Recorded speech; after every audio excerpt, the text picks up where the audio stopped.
Good morning. Welcome to Mainline Unitarian Church. My name is Anders Back, and I serve as a member of our Board of Trustees.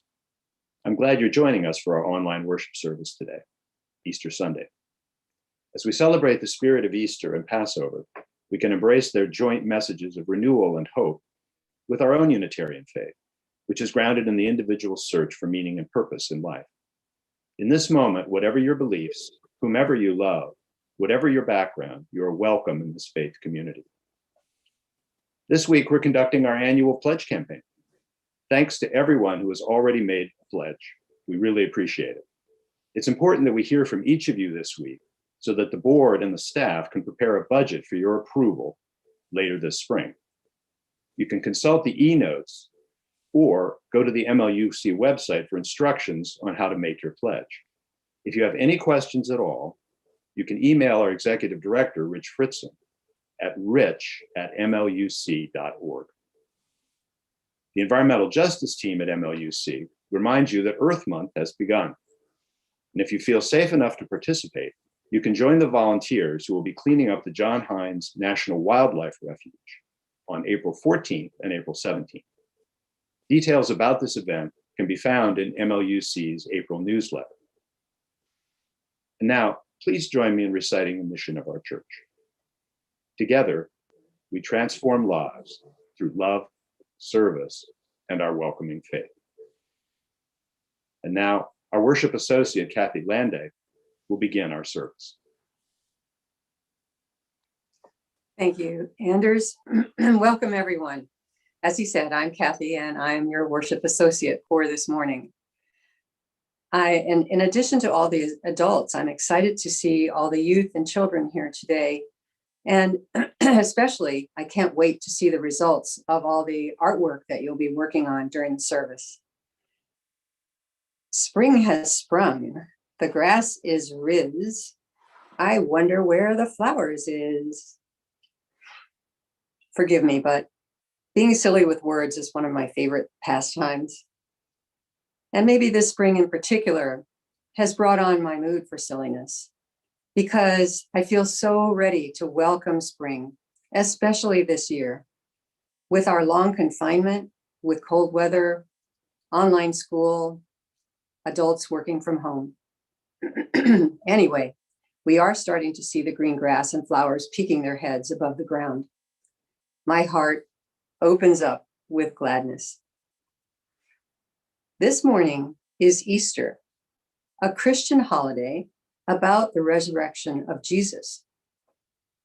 Also, last night was the last night of the Jewish holiday of Passover, when Jewish families all over the world told the ancient story of the captive Jewish people who took themselves from slavery to freedom.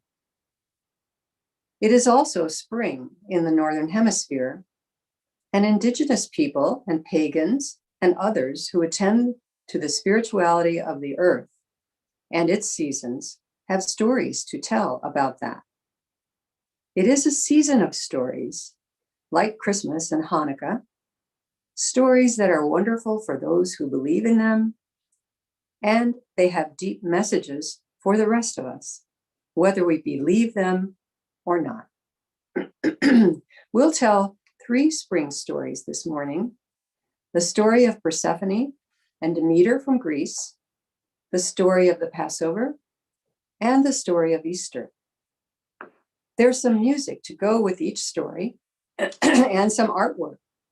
And then Christine Robinson, our regular guest minister, will share her thoughts on the season's wisdom for us. Speaking of artwork, you may have received a packet in the mail this month with coloring sheets. One of them was for the Seder and is not a part of this service. Excuse me.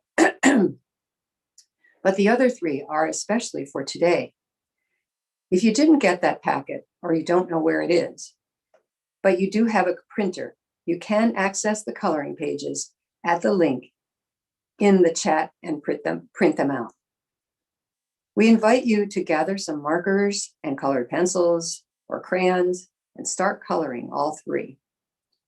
After each story, During the musical interlude, we'll invite you to switch to gallery view and show us your coloring art by holding up your page up to the camera so everyone can see.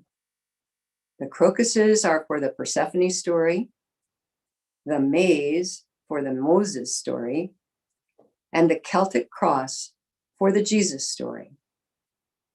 And now, let's listen as Dr. Vincent Craig plays Variations on the Easter Hymn.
Our chalice lighting words were written by Naomi King.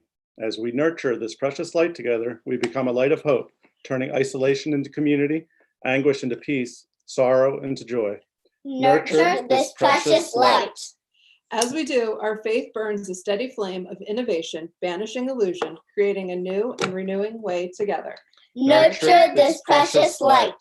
With our living connections, with our glowing stories, with our flame of freedom moving hand to hand, we nurture this precious light. Together we turn this world from bleak to bright, one flame, one fire, one light at a time. Nurture this precious light.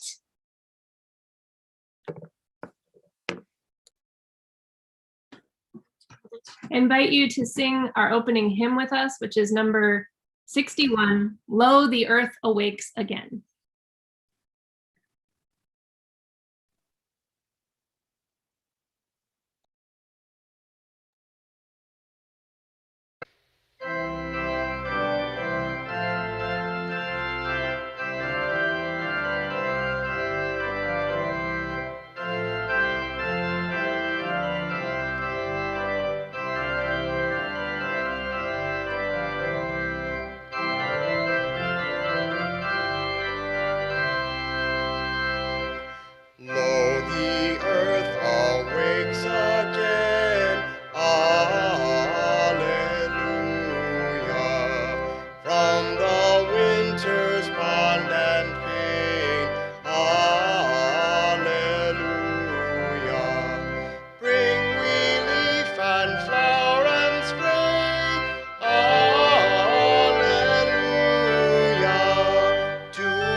Spring and gladness are before.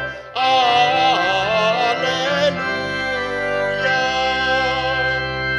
Change then mourning into praise. Alleluia. And for dirges anthems raise. Alleluia. How our spirits soar and sing. Alleluia. How our hearts leap with the spring. Alleluia.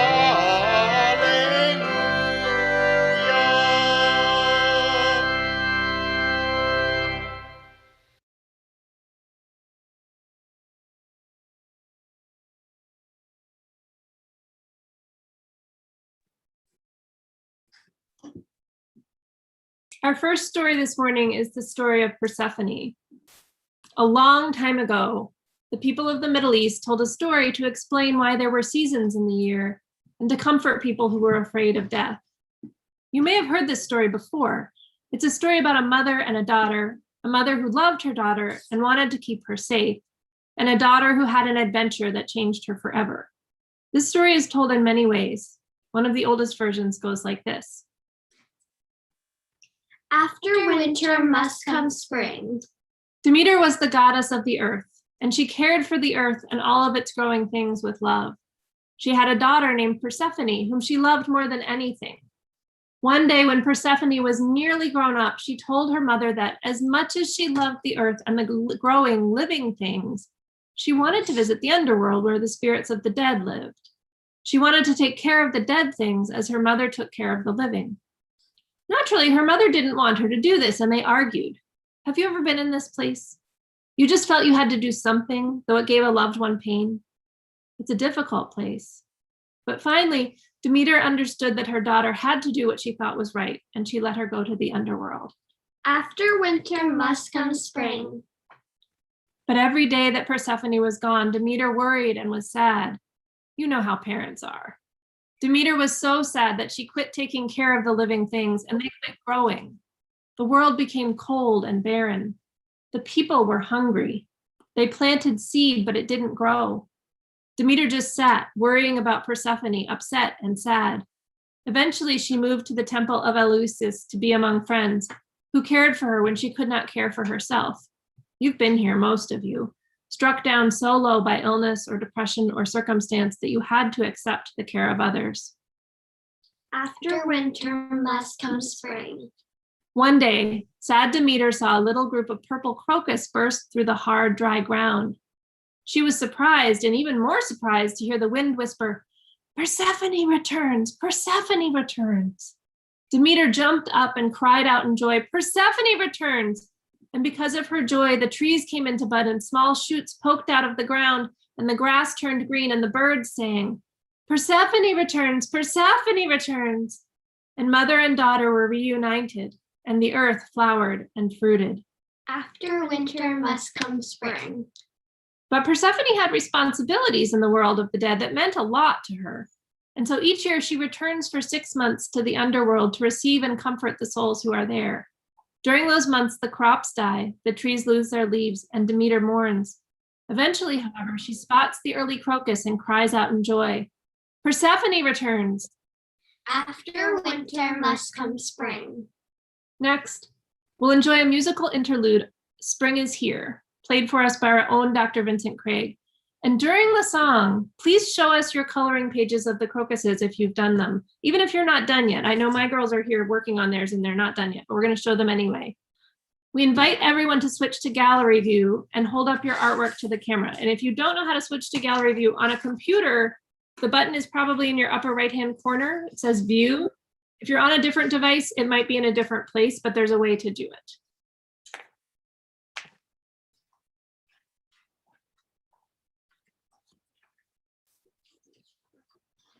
Show you a picture.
A long time ago and a long way away, the Jewish people experienced a famine in Palestine. They traveled to the land of Egypt where there was food. They were welcomed at first, but then they were made slaves. They felt hopeless, helpless, angry, sad. May everyone be free. One day, a leader arose among the Jews, a man named Moses. Moses believed that God wanted the Hebrew people to be free, to return to the land they were supposed to live in, to work hard for themselves again, to govern themselves.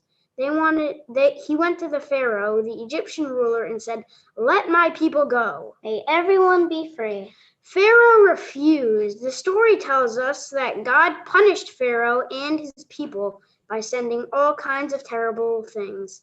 Insects that ate crops, sickness, and gross events like a rain of frogs. Finally, Pharaoh gave in, and the Jewish people were free to escape the desert. They had to grab their supplies and go. They couldn't even wait for their bread to rise into soft loaves. And so they ate unleavened bread, which most people don't like too much. In spite of having escaped slavery, they complained to their leader, "Were there not enough graves in Egypt that you had to bring us here?" It took them 40 years of wandering in the desert to find their promised land. May everyone be free. This is a very human Bible story. It tells us about gory details, flawed heroes, and people who did a lot of complaining.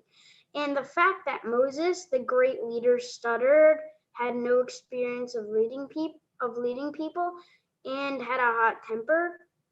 They kept the disgusting plagues, the fear of the angel of death. Even Moses, who was said to stutter and had no experience leading large groups of people, and yet, in the end, Jews got to their promised land. May everyone be free. Passover story, as it is told in most Jewish homes these days, is a story of poverty and oppression and deliverance. These days, Jewish people tell this story around the dinner table during the holiday of Passover. Every Passover, they break unleavened bread together and say, "Next year in Jerusalem, next year may everyone be free. May everyone be free." And now we're going to sing together a wonderful song from the African American tradition, "Let My People Go."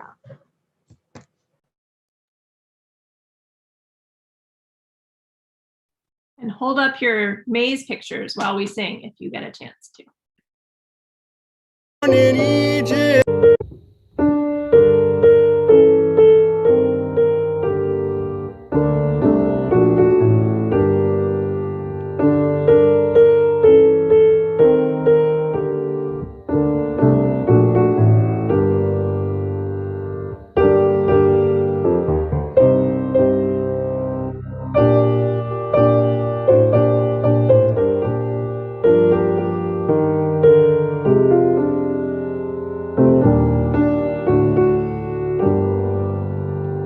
When Israel was in Egypt's land, let my people go.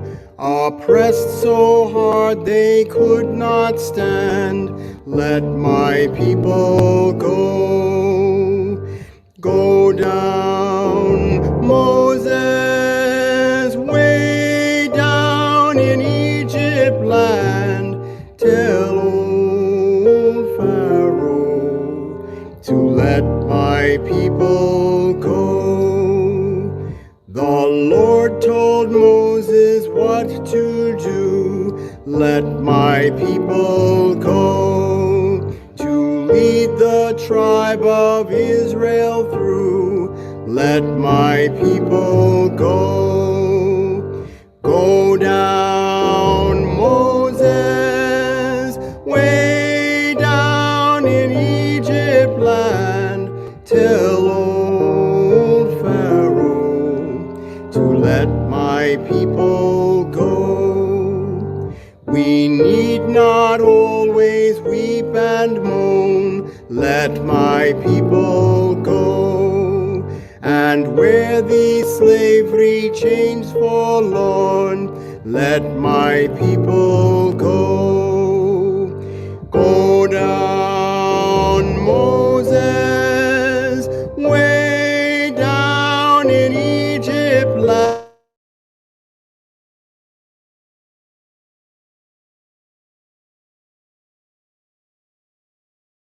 We lost the music.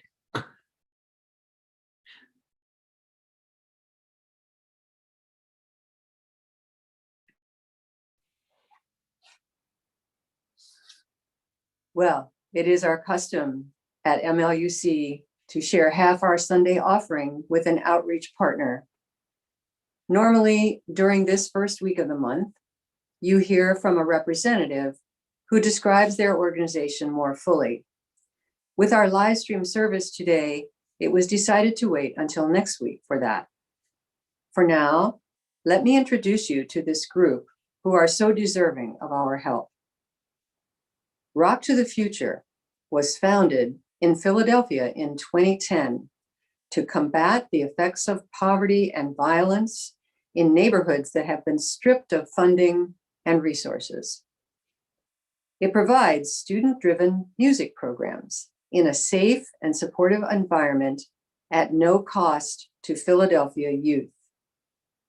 The staff and volunteers at Rock to the Future believe in the power of music to improve lives, and they help their students unlock their fullest potential through the benefits of learning music. The organization started in Kensington and is now serving hundreds of students in 40 zip codes. The programs have switched to online during the COVID pandemic and will soon expand to include Norristown and Chester. There are no auditions required, and all instruments and supplies are provided. The program provides direct academic support, meals, and transportation. With its focus on original songwriting, peer collaboration, and live performance, Rock to the Future prepares the next generation for every stage. Did you know that students who learn to play a musical instrument, participate in choral groups, or write songs and music perform better in school throughout their academic careers, just as a result of this involvement? So once again, we at MLUC have chosen wisely for our giving. You'll now hear a short explanation of how to make your offering online.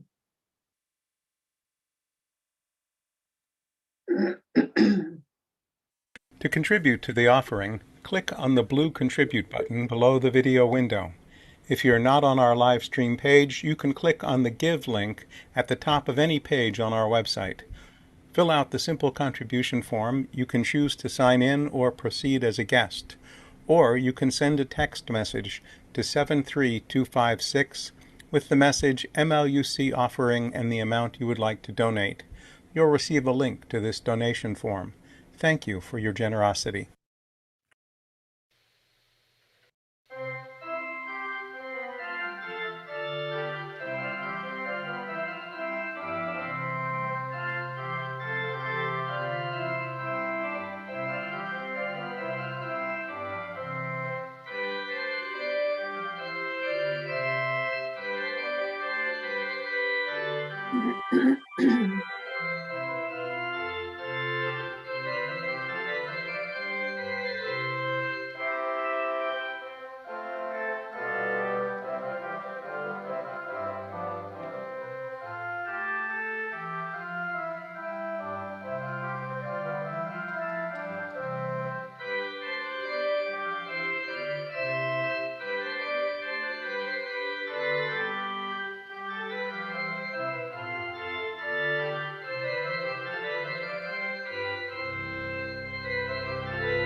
No, you muted yourself.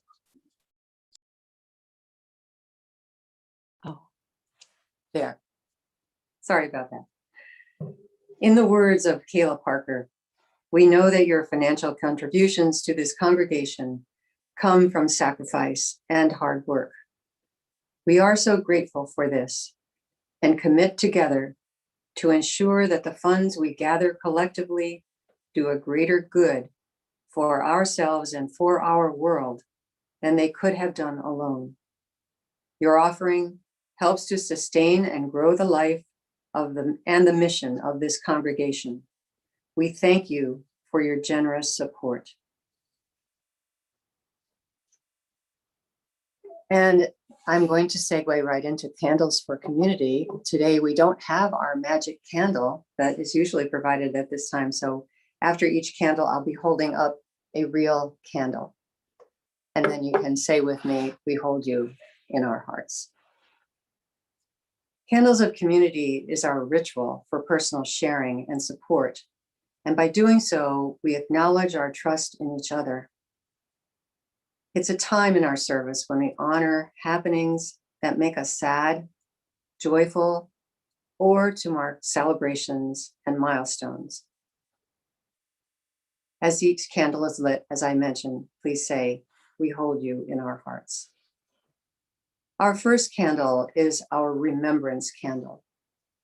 Every Sunday, we light this candle in an effort to hold in our hearts those we have lost or those who have struggled with the COVID virus.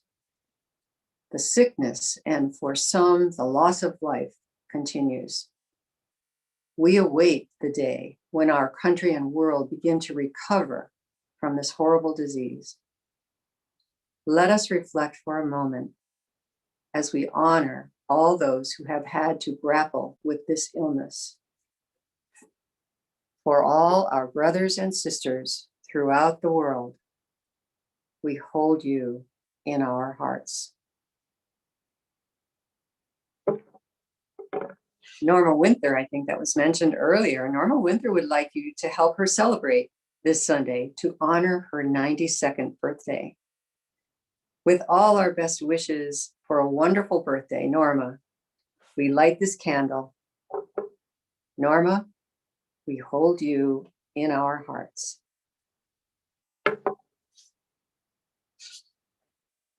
Lee Dastur is celebrating 2 events this week. The first is that her grandchildren spent last weekend with her and Rusi, a most welcome change from months of separation during COVID. And the second was that she got to have lunch at a friend's. Lee, as we light this candle, we hold you in your hearts, in our hearts, and share in your delight. Gary Gahegan lights a candle of concern for his sister's brother-in-law. He has COVID and is on an ECMO machine in a Philadelphia hospital. ECMO is an artificial heart-lung machine, and lately it has been having a 55% survival rate. Gary asks that we please send healing thoughts and hope for recovery. Gary and family, we hold you in our hearts. Betsy McElwain would like to recognize Lois Adams, who is moving from Wayne to Tower City in central Pennsylvania to be closer to her family. Lois is a longtime member of MLUC, having started with our congregation when it met in a small church in Berwyn. She has stated she will miss MLUC tremendously. For Betsy and Lois and all the friends who will miss her, we light this candle. Betsy and Lois, we hold you in our hearts.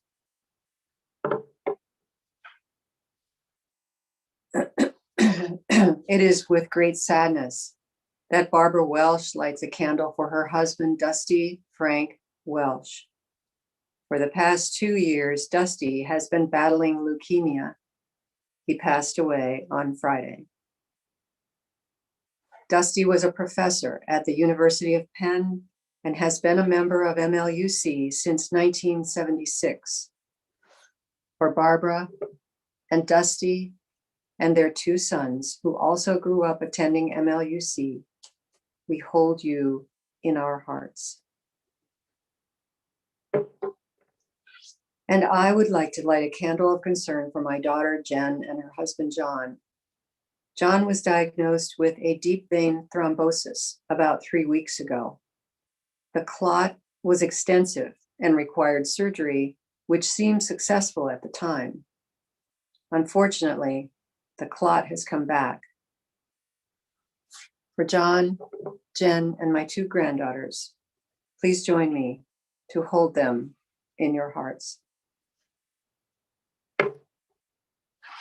And for all those joys and sorrows too deep to mention today, we hold you in our hearts. Amen.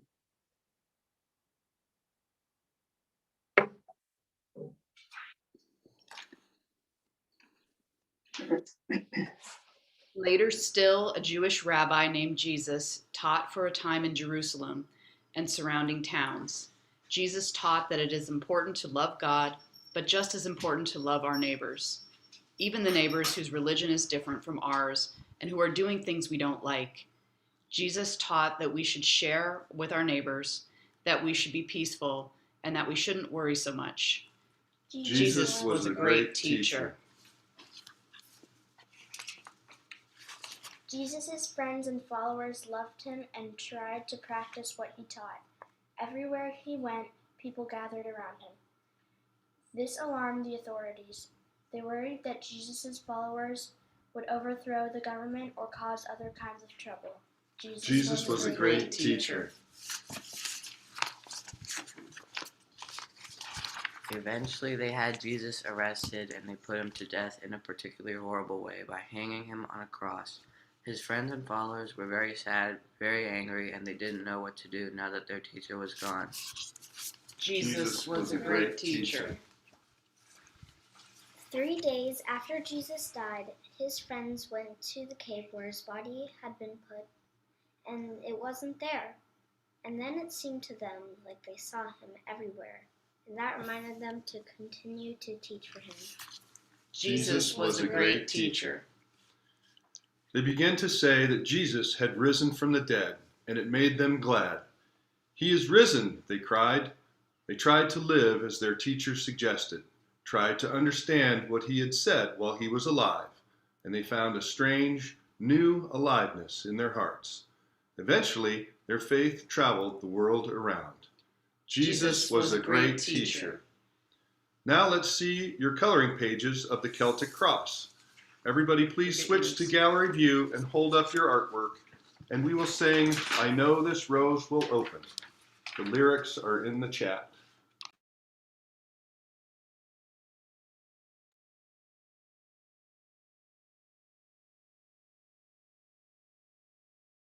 I know this rose will open, I know my fear will burn away, I know my soul will unfurl its wings, I know this rose will open, I know this rose will open, I know my fears will burn away, I know my fear will burn away, I know my soul will unfurl its wings, I know this rose will open, I know this rose will open, I know my fears will burn away, I know my soul will unfurl its wings, I know this rose will open, I know this rose, I know this rose, I know my fears will burn away, I know my soul will unfurl its wings, I know this rose will unfurl its wings, I know this rose, I know this rose will open, I know this rose will open, I know my fear will burn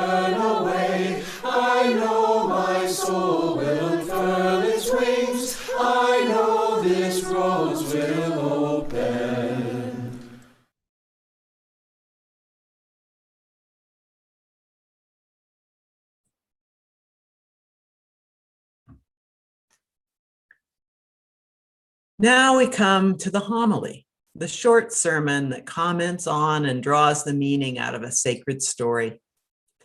But before we start, I want to share my hope for you, which is that sometime during this homily, you will become aware of what you hoped for when you signed in this morning, what healing you need, what hope springs eternal in your heart, what rose is opening for you, what you're waiting for, what new life is blossoming for you in this season.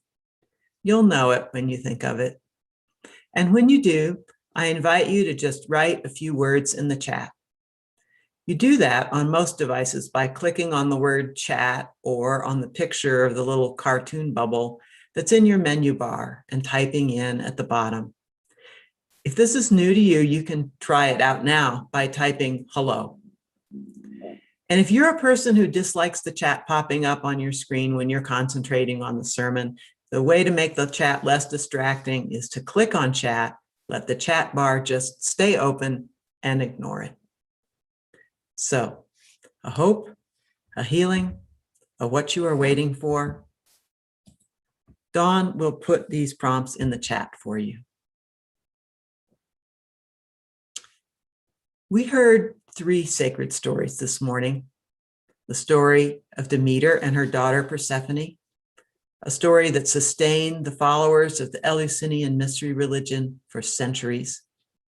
The story of a group of ancient Jewish people who escaped slavery, one of the foundational stories of Judaism, and the story of how Jesus died but came to life again, the foundation story of Christianity, told in the Unitarian way. One of the things that all these stories have in common is that they can inform the very hard times in our lives and tell us how we might move through them.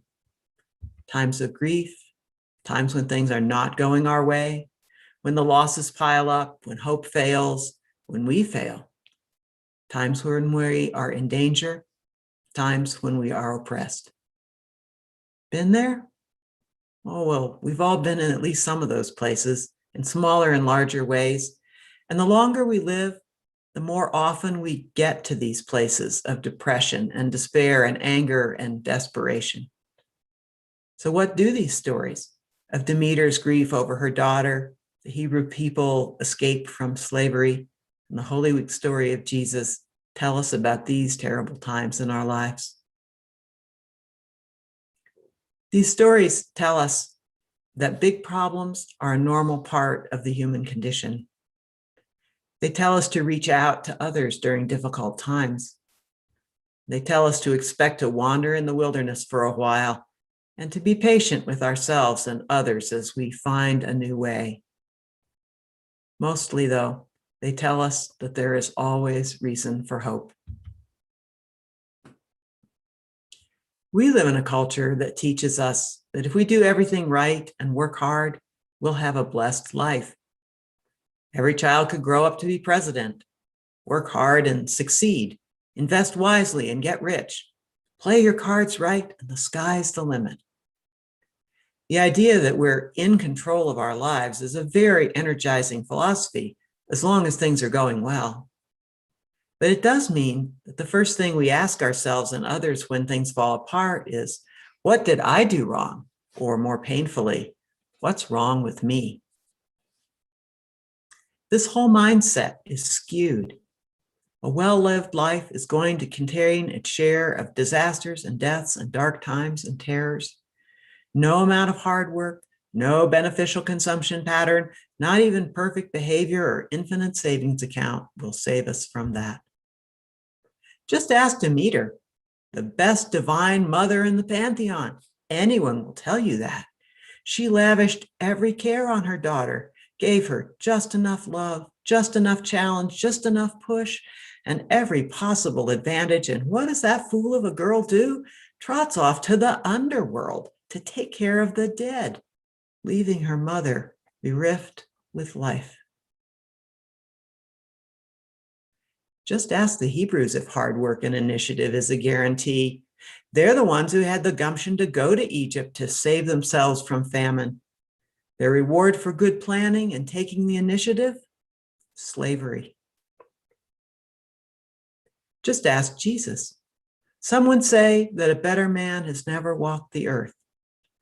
But there he was in last Friday's story, being tortured and dying. These stories are foundational in our Western culture. They remind us that no kind of life or living guarantees a seamless, painless life. When the bad things happen, we don't have to torture ourselves with the why me question. We just need to get on with it. These stories also tell us that we shouldn't try and do it alone, that we need family, friends, and community. It's Demeter's friends and fellow gods and goddesses who get Persephone to come home. And none of that happens until Demeter gets over her grief and shock enough to go and live with others at the temple in Eleusis and let others in on her grief and get some help. The Hebrew people caught in slavery couldn't escape one by one. They would have been caught and killed, or they would have died in the desert. But together, they could escape, and with the right leadership and the right moment. And that's what they did. And what Jesus's friends did was gather around to grieve together. The two Marys and the disciples in the upper room, or on a mountaintop in Galilee, or on the road to Emmaus. They gathered together, and as the stories say, they saw their teacher and had final comforting words with him, which prepared them to go on with their lives and to be the founders of a new faith. You don't have to believe these stories to be concretely, literally true to see their wisdom, which is that is together, not alone, we take heart and move into the future. We need each other. We need community. We take care of others when we can, and we let others take care of us when we need help. That's what a well-lived life is all about. The third thing that these three stories prepare us for is for the long wait between the end of the crisis and the beginning of our new life.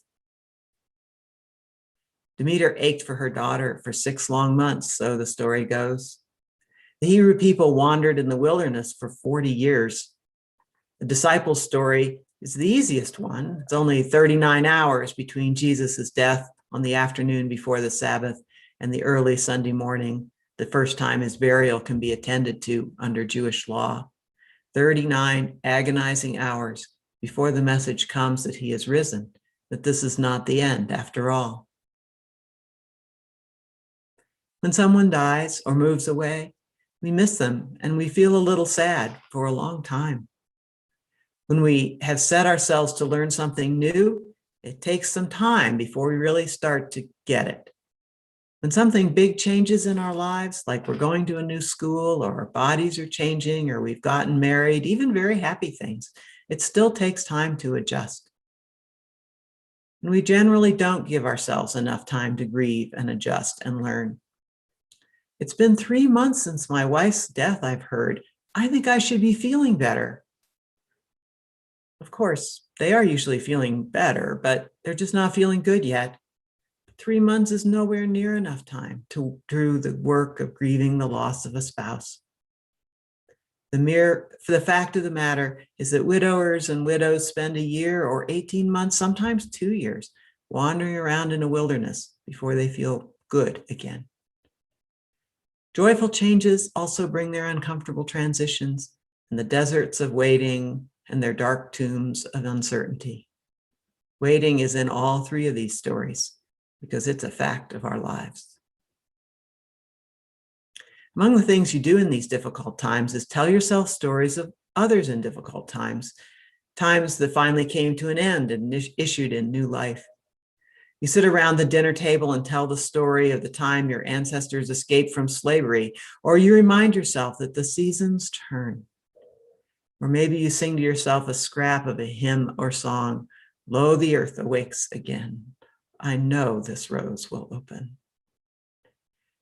Whatever you do, you remind yourself while wading through the layoff, or waiting for test results, or waiting for the next text that will tell you the news, waiting for your depression to lift, or for a leader to appear who can unite your people and your cause.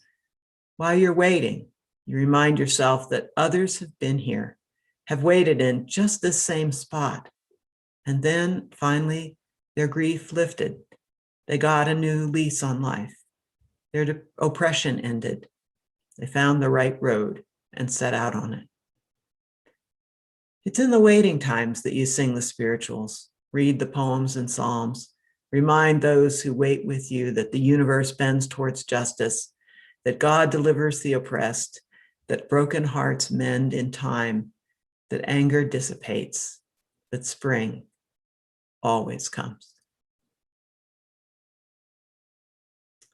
And now let's have a look at the word cloud that was created out of the words of our own hopes and loves and waitings.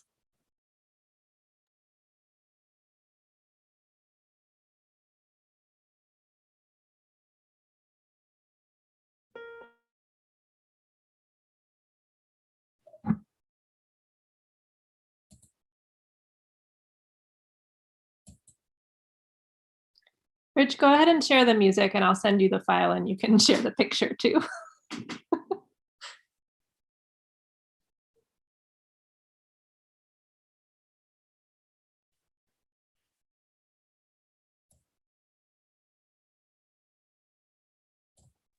For those who don't know what's going on, I can't share the picture and have Rich share the music at the same time, which we forgot to practice yesterday.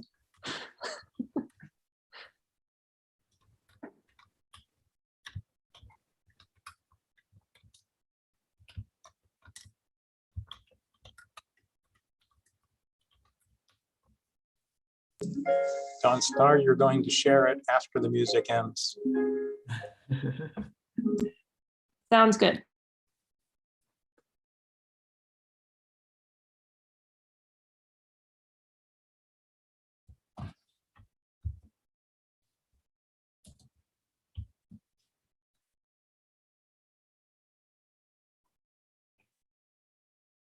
But we still don't have the music.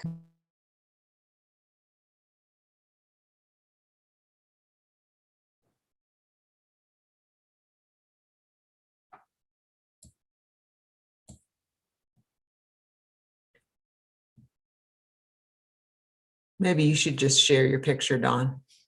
I'll go for it. It's always the thing you don't practice that doesn't work. True. But there it is. There is our beautiful picture.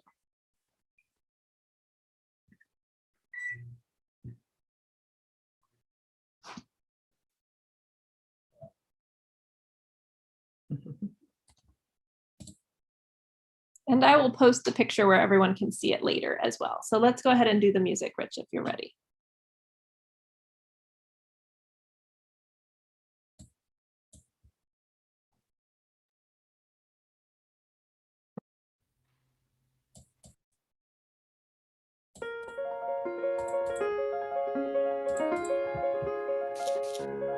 Or alternatively, let's just hear the words of benediction. Spirit of life, help us to remember in all the seasons of our souls that spring comes again, that we find love and give love over and over in our lives, and that justice can prevail, that unexpected kinds of new life are always waiting around the corner if we look for them. In this time of new life rising and doors opening for us, remind us to cherish beauty, to turn to one another, to keep on working for an end to the oppressions around us. We have been in the wilderness. Now, if we are careful, we can be free. May spring come in our hearts and new life burst forth after this long winter. Shalom, blessed be. Amen. Happy Easter.